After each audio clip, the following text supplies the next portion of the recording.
नमस्कार. संपूर्ण महाराष्ट्रातील संजय गांधी निराधार योजनेअंतर्गत जे लाभार्थी आहेत तर यांचं मी ओमकार स्वागत करतो. अगदी काल थोड्याच प्रमाणामध्ये संपूर्ण महाराष्ट्रातील संजय गांधी निराधार योजनेअंतर्गत जे लाभार्थी आहेत यांना पेन्शन वितरण झालं होतं आणि आज देखील आपण आपल्या पहिल्या व्हिडिओमध्ये सांगितलं होतं की आज दिवसभरामध्ये पुन्हा DBT ॲक्टिव्ह होईल आणि संपूर्ण महाराष्ट्रातील उर्वरित लाभार्थ्यांना, सर्वसाधारण लाभार्थ्यांना 1500 रुपये आणि दिव्यांग लाभार्थी आहेत यांना 2,500 रुपये जो लाभ आहे तो मिळणार आहे. तर त्यांची प्रतीक्षा संपलेली आहे.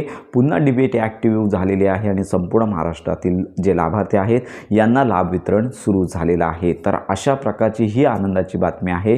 संपूर्ण महाराष्ट्रातील जे लाभार्थी आहेत तर यांना GR न येता हा जो लाभ आहे तो वितरित होण्यास, तर अशा प्रकारे संपूर्ण महाराष्ट्रातील लाभार्थी आहेत यांना जी पेन्शन वितरण आहे ते सुरू झालेली आहे. त्यामुळे लवकरच तुमच्या ज्या बँक खात्यामध्ये संध्याकाळपर्यंत उशिरापर्यंत जी पेन्शन आहे ती जमा होणार आहे.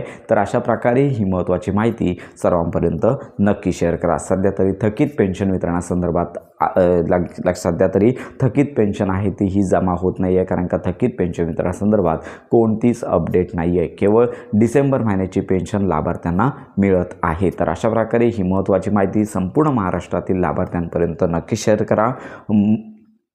संजय गांधी निराधार योजनेसंदर्भात खात्रीशीर माहितीसाठी आपल्या चॅनलच्या कनेक्टमध्ये राहा.